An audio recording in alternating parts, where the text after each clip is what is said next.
لا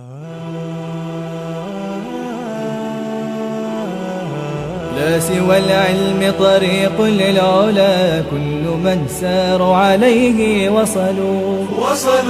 سنة الله وهدي الأنبياء، وبه عز الرعيل الأول.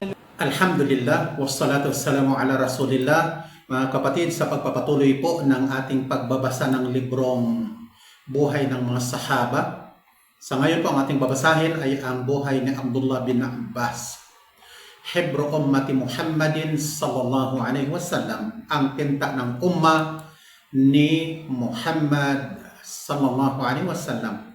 Ang dakilang sahabi na ito ay nagkamit ng karangalan sa iba't ibang bahagi ng buhay. Walang bagay na lumampas sa kanya. Nagsama sa kanya ang karangalan ng pagiging kasama ng propeta. Bagaman nahuli ng kaunti ang kanyang kapanganakan, ay nakamit niya ang karangalang makasama ng sugo ni Allah. Nakamit din niya ang karangalan ng pagiging mag-anak o pagkamag-anak, sapagkat siya ay anak ni Abbas na tiyuhin ng propeta sallallahu alaihi wasallam. Nakamit din niya ang karangalan ng kaalaman, sapagkat siya ang tinta ng umma ni Muhammad sallallahu alaihi wasallam at karagatan ng mayamang kaalaman ng umma. Nakamit din niya ang karangalan ng taqwa o pangingilag sa pagkakasala, sapagkat siya ay palaayuno sa araw at paladasalin sa gabi at humihingi ng tawad sa mga huling bahagi ng gabi. Palaiyakin dahil sa takot kay Allah, hanggang sa nagkaroon ng tanda ang pisngi na dinadaluyan ng mga luha niya. Siya ay si Abdullah bin Abbas na nagpalalim sa kaalaman sa umma ni Muhammad. Siya ang pinakamaalam sa umma na ito sa aklat ni Allah, ang Quran, at pinakadalubhasa sa tafsir o mga kahulugan ng Quran. Ang higit na may kakayahang magpalalim sa mga malalalim na kahulugan nito at makakaunawa ng mga ipinahihiwatig na mga lihim ng Quran. Ipinanganak si Abdullah bin Abbas bago pa ang hijra ng 3 taon nang pumanaw ang propeta sallallahu alaihi wasallam. Siya noon ay 13 taong gulang lamang. Subalit siya ay nakasaulos sa mga Muslim sa mga salita ng propeta ng 1660 na pinagtibay ni Al-Bukhari at Muslim sa dalawa nilang sahih, Sahih al-Bukhari at Sahih Muslim. Nang siya ay pinanganak, dinala siya ng nanay niya sa sugo ni Allah at minasahin nito ang gilagid niya sa pamamagitan ng laway ng propeta. Kaya ang unang pumasok sa lalamunan niya ay ang mapagpala at dalisay na laway ng propeta. At pumasok sa kanya ang takwa at hikmah, karunungan. Wa may yu'tal hikmata faqad utiya khairan katira. Ang sinumang binigyan ng karunungan, hikmah, ay nabigyan nga ng kabutihang marami.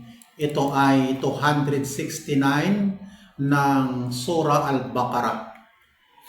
Nang umabot ang edad ng bata na nagkaisip na siya ay sumama na sa propeta upang ito ay paglingkuran.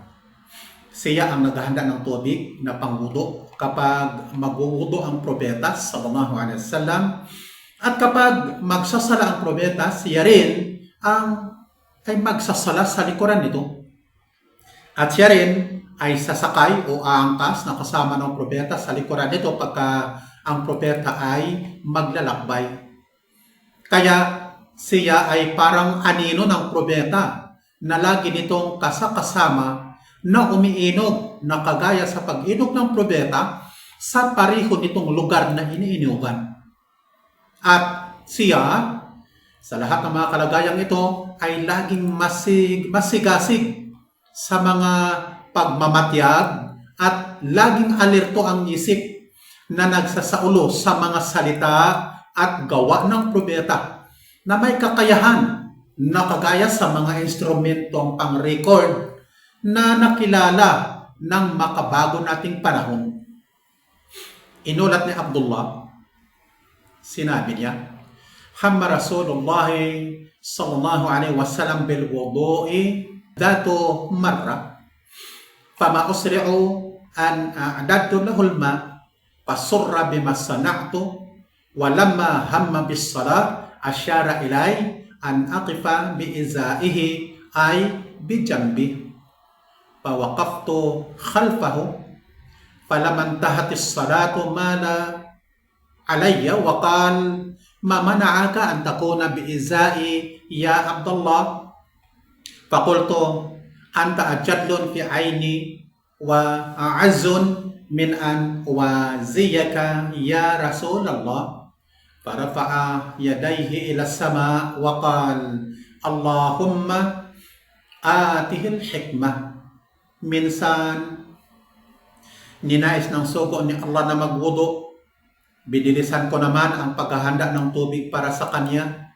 Siya ay nagalak sa ginawa ko at nang gusto na niyang magsala ay nagsinya siya sa akin na tumayo sa gilid niya, pero tumayo ako sa likuran niya.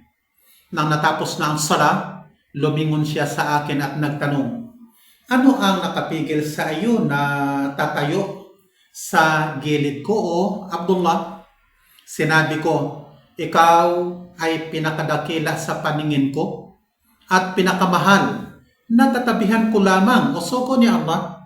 Dahil doon itinaas niya ang mga kamay niya sa langit at nanalangin, Allahumma atihil hikmah. O Allah, ipagkaloob mo po sa kanya ang hikmah o karunungan.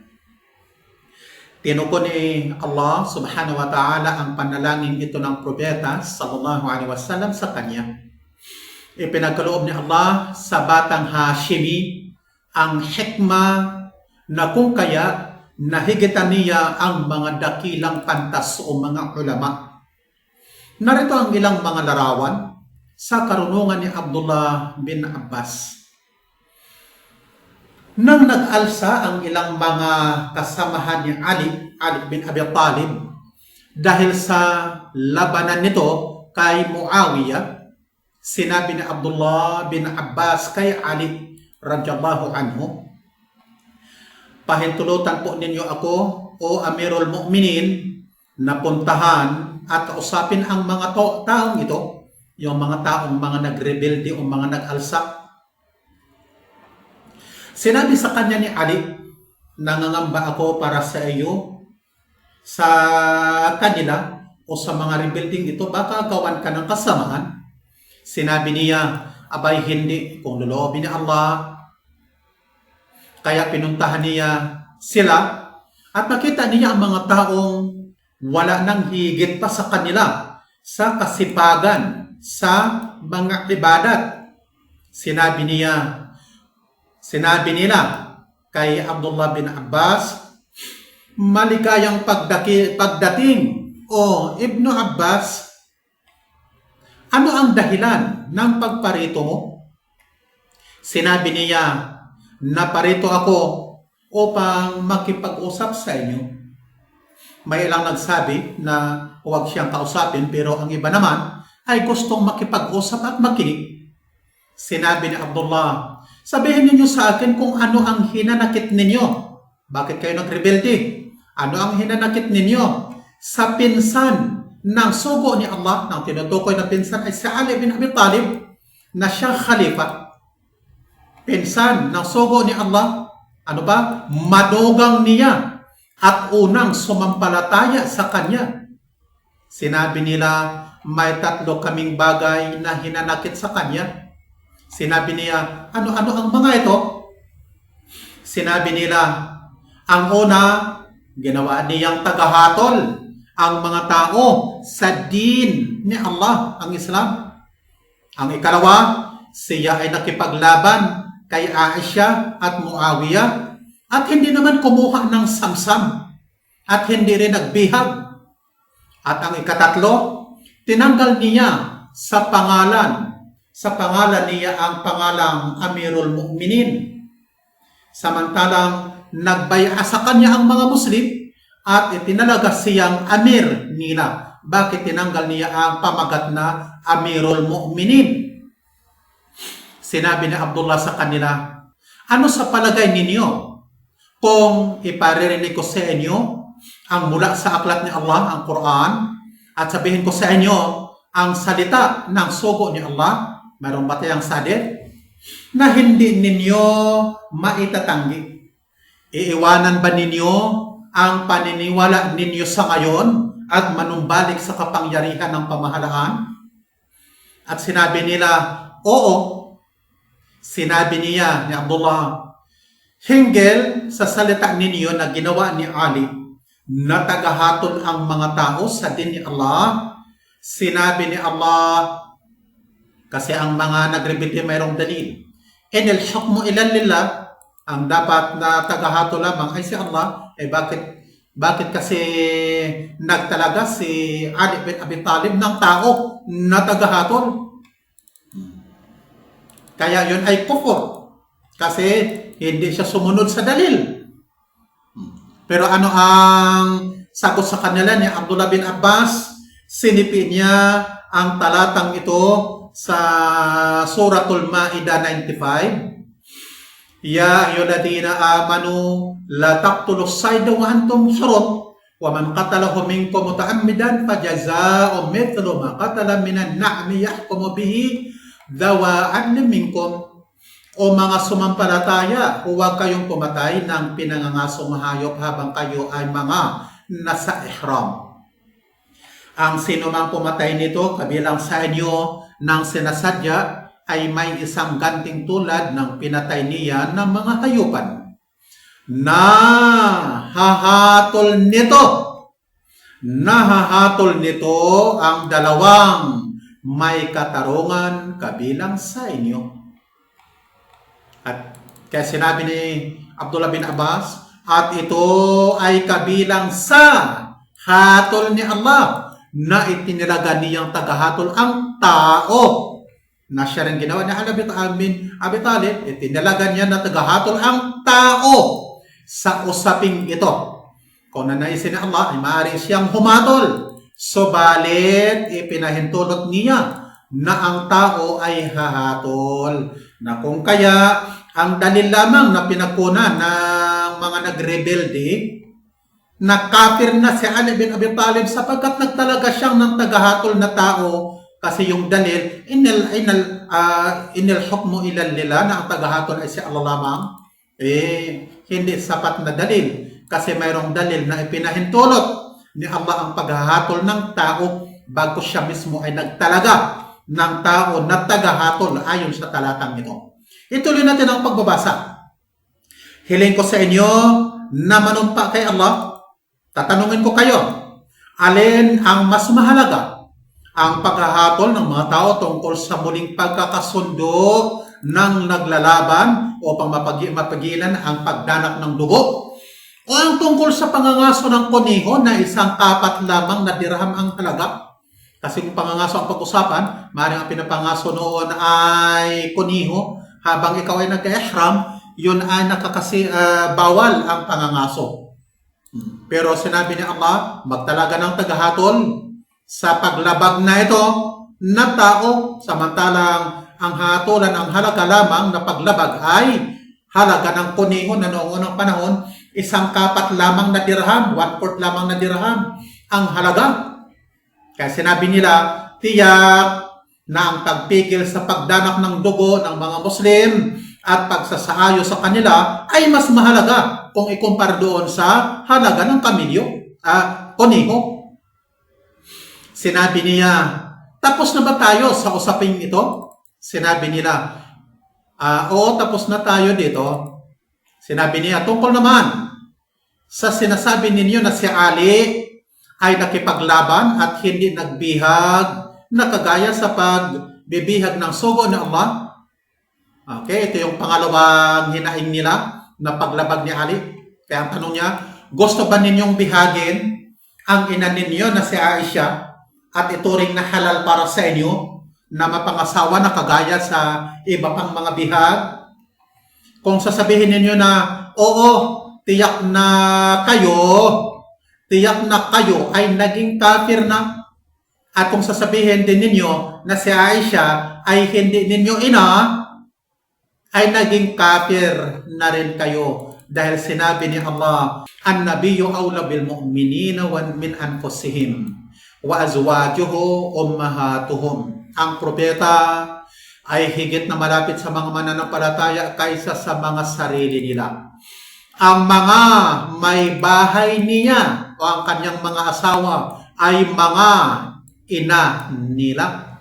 Ito yung inilatag ni Abdullah bin Abbas na dalil. Kaya ano sinabi niya? Pumili na lamang kayo sa gusto ninyo. Pagkatapos sinabi niya, tapos na ba tayo sa usapan ito? Sinabi nila, Allahumma, oo. Kaya wala sila magawa, kundi kumilala sa mga dalil na ipinakita sa kanila ni Abdullah bin Abbas. Okay, sinabi niya, tungkol naman sa sinasabi ninyo na tinanggal ni Ali ang pangalang Amirul Mu'minin. Tunay na ang sugo ni Allah din ng hiniling ng mga musyrikin o mga tagapagtambal sa panahon ng kasunduan sa Al-Hudaybiyah na isulat sa kanilang kasunduan ito ang ipinagkakasundo ni Muhammad, ang sugo ni Allah. Ano sinabi ng kinatawan ng mga musyrik? Ang sabi niya, kung nababatid lamang namin na ikaw ay sugo ni Allah, ay hindi ka namin hahadlangan sa tahanan ni Allah. Hindi ka namin pipigilang mag-umrah sa taong ito. Kung ikaw ay alam namin na ikaw ay sugo ni Allah. At hindi ka namin didigmain kung kinikilala ka naming sugo. So, balit isulat mo. Anong sinabi ng kinatawan ng mga pagano sa Quraysh? Isulat mo. Ang ilagay mo, Muhammad bin Abdullah, ibig sabihin Muhammad, mula kay Muhammad na anak ni Abdullah, at wag mong ilagay na ikaw ay sugo. Sinabi niya, sabi ng propeta, sallallahu alaihi wasallam, tunay na ako ay sugo ni Allah kahit pa nga pasinungalingan ninyo ako. Sinabi ni Abdullah doon sa mga katunggali niya na mga rebelde, tapos na rin ba tayo sa usaping ito? Sinabi nila, Allahumma, oo. At ang naging bunga ng pagpupulong na ito, dahil sa ipinakita ni Abdullah na dakilang hikma o karunungan at patunay na hindi mapapasinungalingan, nagbalik loob sa kanila ang 20,000 at bumalik sa hukbo ni Ali. Nanumbalik sa pamamahala ni Ali, iniwan ang pag-aalsa. At ang 4,000 naman ay nagmatigas, nananatili sa kanilang paniniwala na ayaw tumanggap ng katotohanan. Bagaman hindi natin nabanggit na sa simula pa lamang ng pagdating ni Abdullah bin Abbas, sinabi niya doon sa mga nagrebelde sa panahon ni Ali bin Abi Talib, ako ay narito upang iparating sa inyo ang gustong iparating ng mga sahaba ng sugo ni Allah. Pero nakikita ko sa inyo, ni isa ay wala kayong kasama na mga sahaba ng sugo ni Allah. Ibig sabihin, ang mga nagrebelding ito masyadong relihiyoso ng mga mangmang naman sa katuruan ng Islam. Wala ni isa sa kanilang grupo ay mga ulama, bago sila ay mga bagong yakap lamang ng Islam na ang buong akala sila ay mas relihiyoso pa kaysa sa mga maaalam na mga sahaba ng propeta sallallahu alaihi wasallam. Lahat na ng daan ay tinahak ni Abdullah alang-alang sa kaalaman, at lahat na ng pagsisikap ay ginawa niya upang makamit ang kaalaman. Siya ay patuloy na umiinom sa bukal ng kaalaman ng sugo ni Allah habang nabubuhay ito. At nang pumanaw na ang dakilang sugo, siya naman ay bumaling sa mga pantas ng mga sahaba, yung mga ulama ng mga sahaba, upang sa kanila ay kumuha ng kaalaman. Sinalaysay niya, sinabi niya, kapag nakarating sa akin ang isang hadith na mula sa isa sa mga sahaba ng sugo ni Allah, pinupuntahan ko siya sa bahay niya, sa oras ng pamamahinga niya, sa tanghali, at ilalatag ko ang balabal ko sa harap ng pinto ng bahay niya, at doon mahihiga na naaalikabukan dahil sa ihip ng hangin.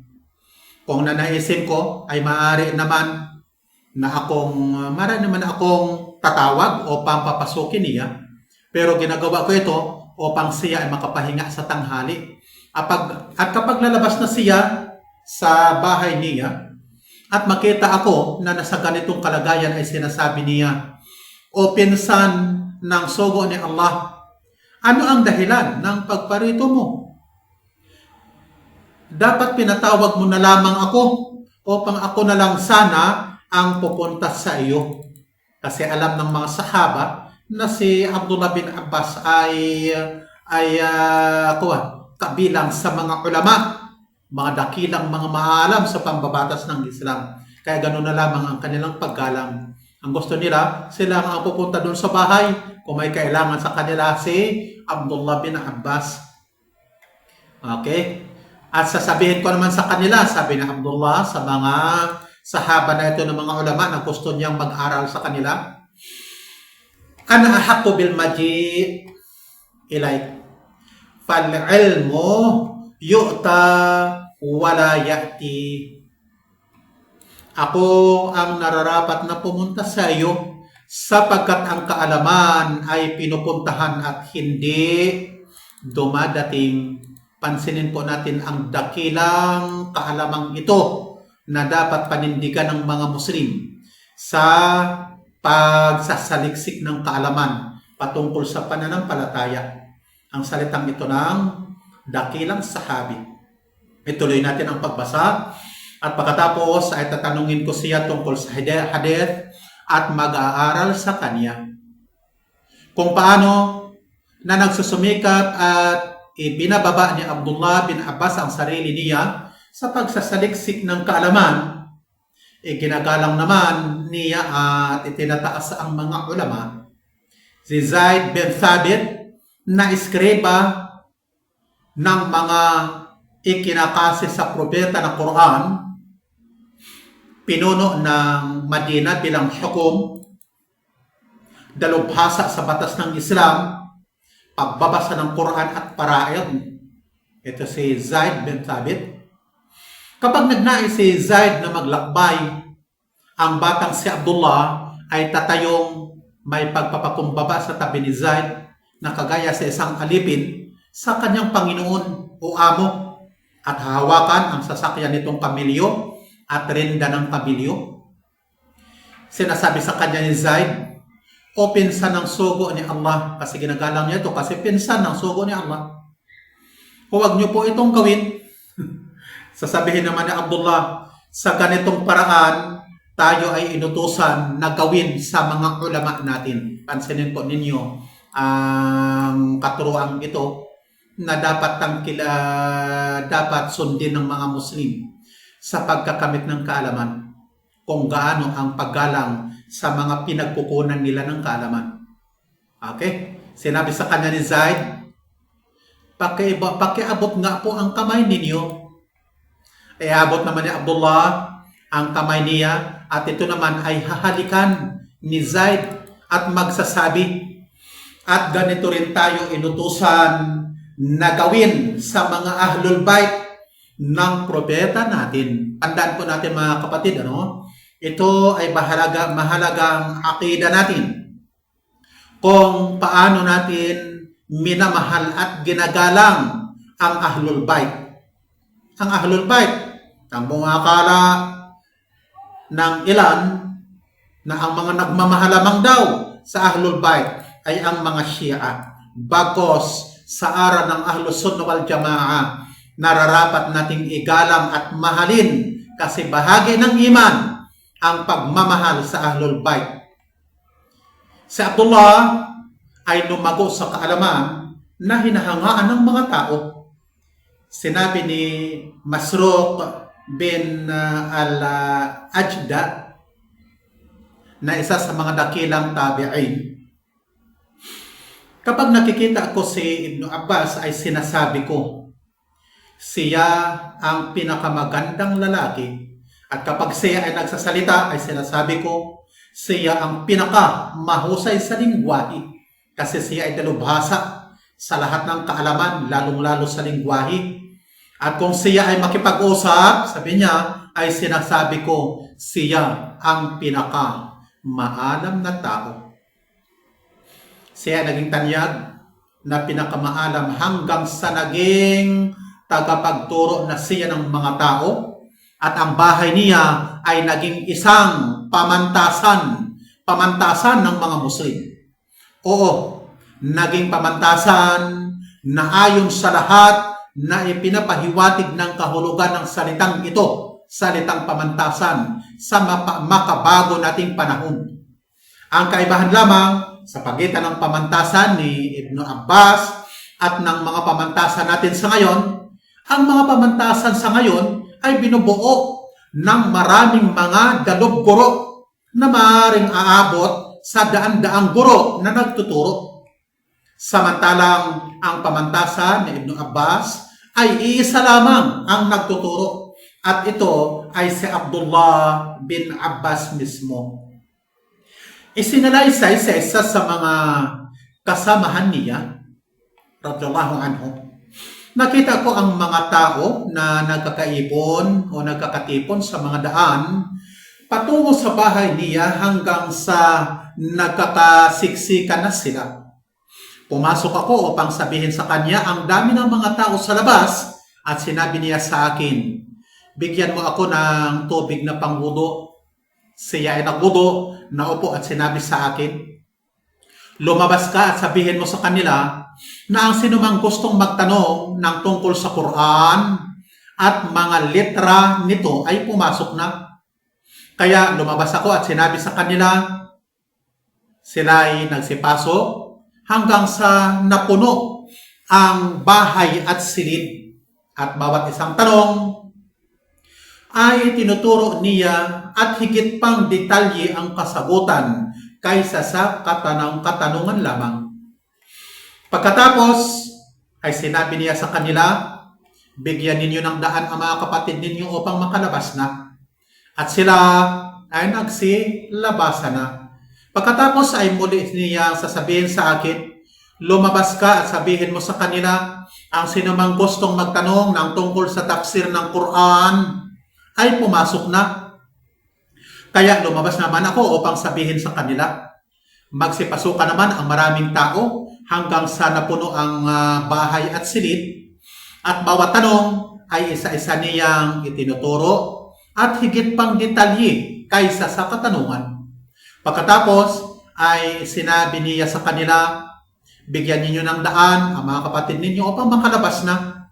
At sila ay nagsilabasan na. At muli niyang sinabi sa akin, lumabas ka at sabihin mo sa kanila, ang sinumang gustong magtanong ng tungkol sa halal, haram, at fiqh o mga pambabatas ay pumasok na. Kaya lumabas naman ako upang sabihin sa kanila, muling pumasok ang maraming tao hanggang sa napuno ang bahay at silid at bawat katanungan ay isa-isa niyang sinasagot at nagturo sa kanila. At pagkatapos ay sinabi niya, bigyan ninyo ng daan ang mga kapatid ninyo upang makalabas na. At sila ay nagsilabasan na.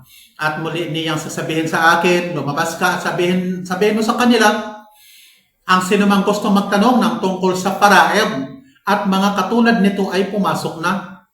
Nagsipasukan naman ang maraming tao hanggang sa napuno ang bahay at silid.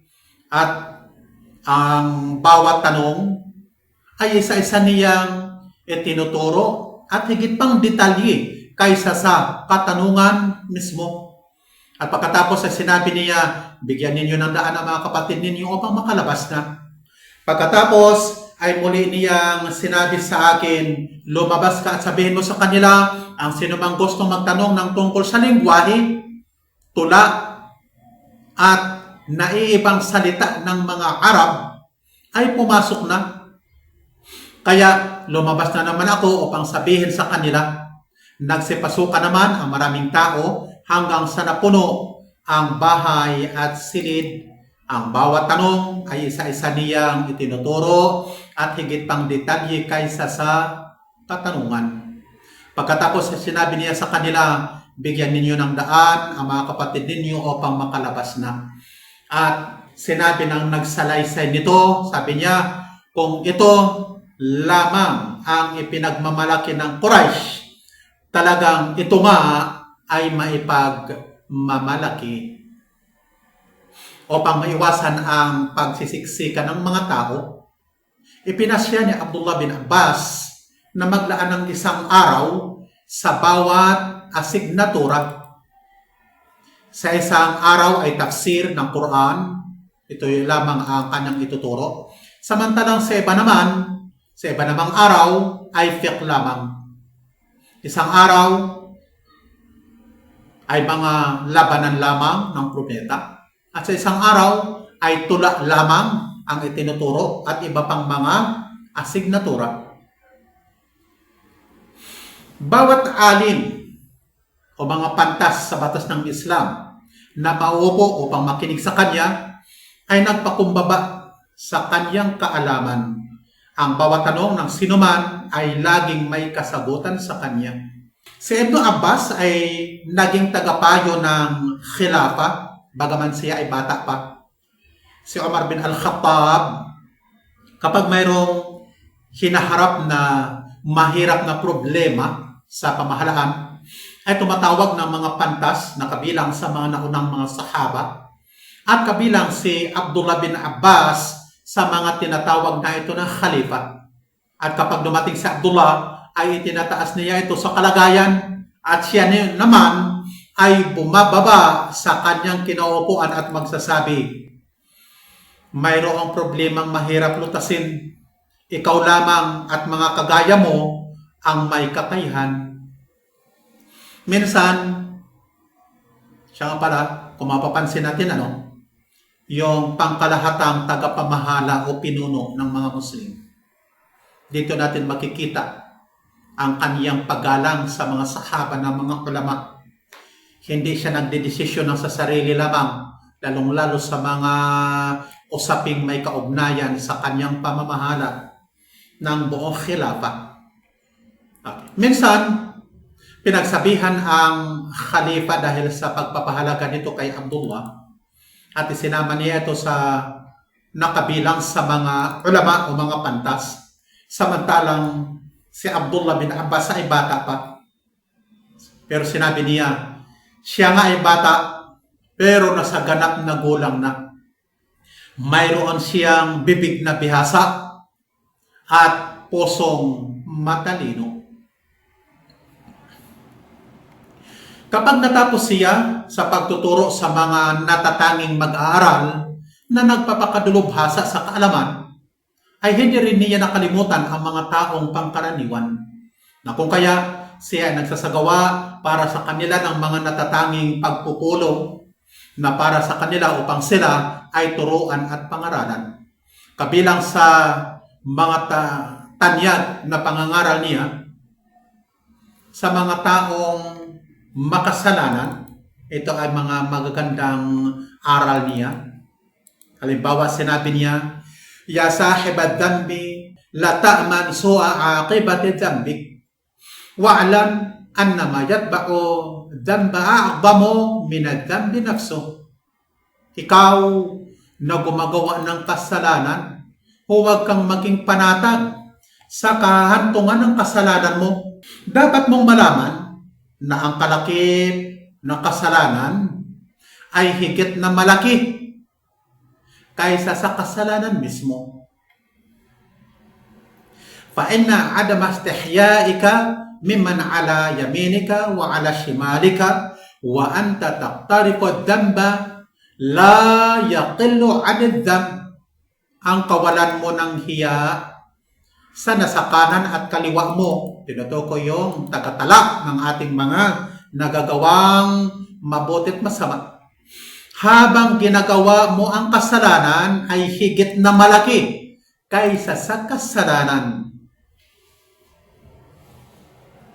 Wa inna dahkaka 'an adh-dhanbi wa anta la tadri ma Allahu sani'un bika a'zamu min adh-dhanb.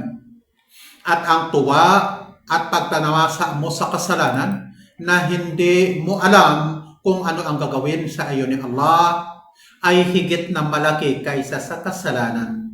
Wa inna farhaka bin dhanbi idha dhafarta bihi a'zamu min adh-dhanb.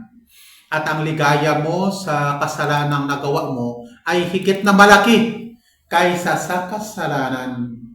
Wa inna huznaka 'ala dhanbi idha fataka a'zamu min adh-dhanb. At ang lungkot mo sa kasalanang hindi mo nagawa ay higit na malaki kaysa sa kasalanan.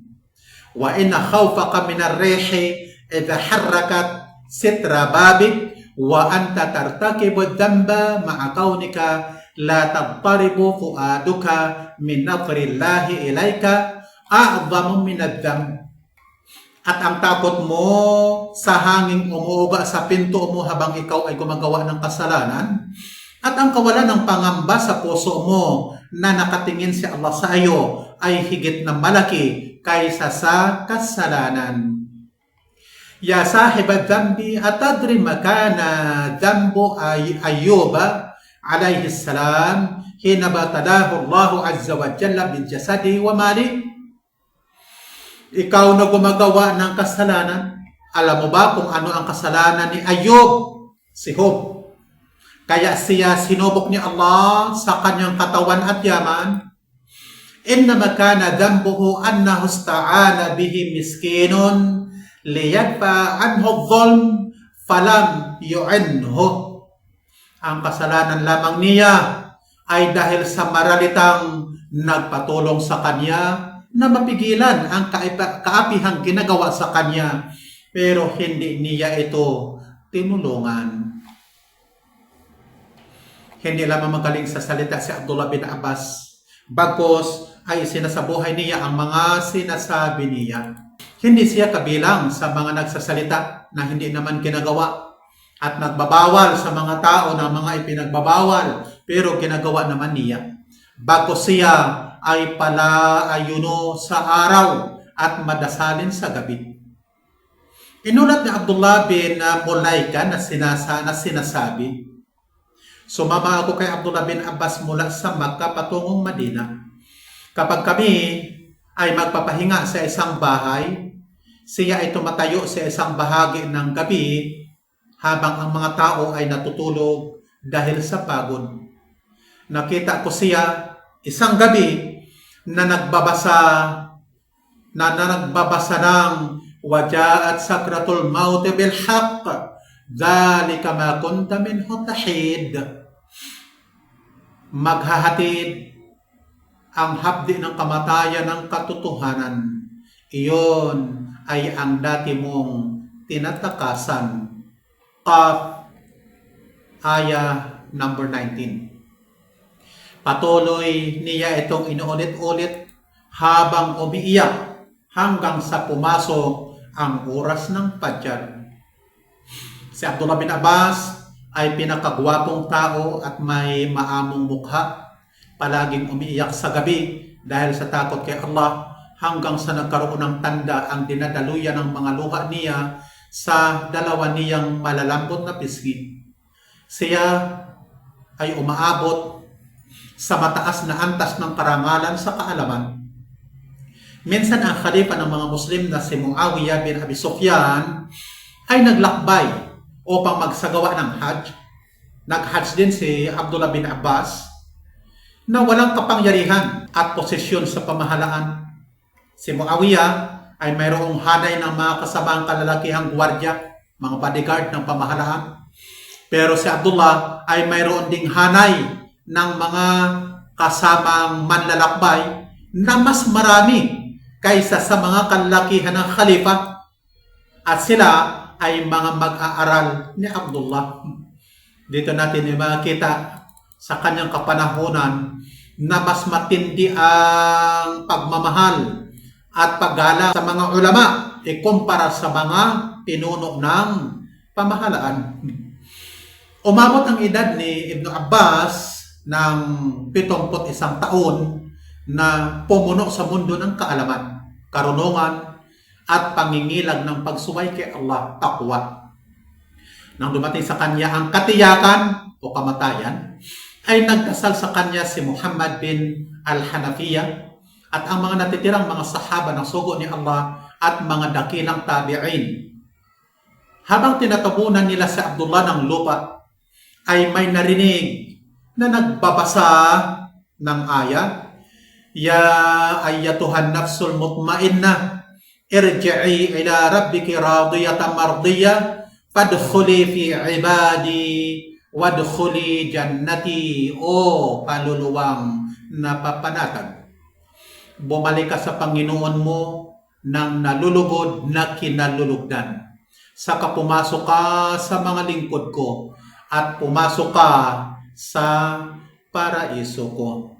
Inshallah, ang tabayanan po natin mga kapatid, ang sunod na sahabi na ating babasahin sa susunod nating pagbabasa ng librong ating binabasa, Suwar min Hayatis Sahaba o Buhay ng mga Sahaba. Subhanakallahumma bihamdik, nashhadu la ilaha illa ant, nastaghfiruka wa natubu ilaik. Muli assalamu alaikum warahmatullahi wabarakatuh.